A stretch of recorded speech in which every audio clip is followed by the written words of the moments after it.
It's a brazen crime happening in neighborhoods across Toronto. So many cars are being stolen. Including Patricia Lee's. Security footage shows 3 people trying to steal her Lexus SUV from her Toronto driveway in July.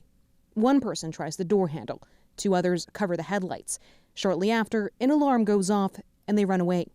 Just months earlier, surveillance footage from a neighbor captured her other vehicle stolen from the same place. It's really scary because they were so close. I mean, like they're in my house, in the property. Toronto is facing a spike in car thefts this year. There have been nearly 6,500 so far, about a 45% increase already from the 4,500 reported throughout 2021. It is staggering. It's a very, very large number. Toronto police have launched a new unit which will be tasked in part with tackling this trend. But they say a big reason for the increase is that with pandemic supply chain problems easing, there are suddenly more new cars to be stolen.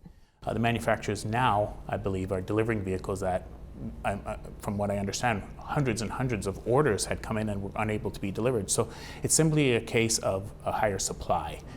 Investigators believe most thefts are targeted by organized groups. The biggest profit is really to export them outside of the country. So we have a real problem, and it's a problem that's organized. So that's where we have to come in. That's where the car was parked. And luxury cars aren't the only targets. This woman's Honda CR-V was stolen 10 days ago. A police officer came to the house later that day and informed us that we were one of 6 CR-Vs that were taken within the last 2 days.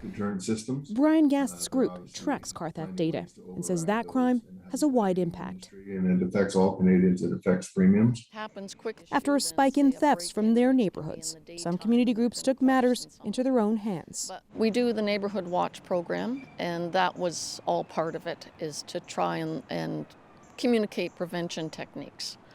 But there's just only so much people can do, and that's really the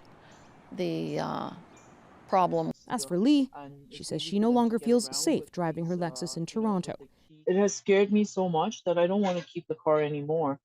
She plans to take this car back to the dealership.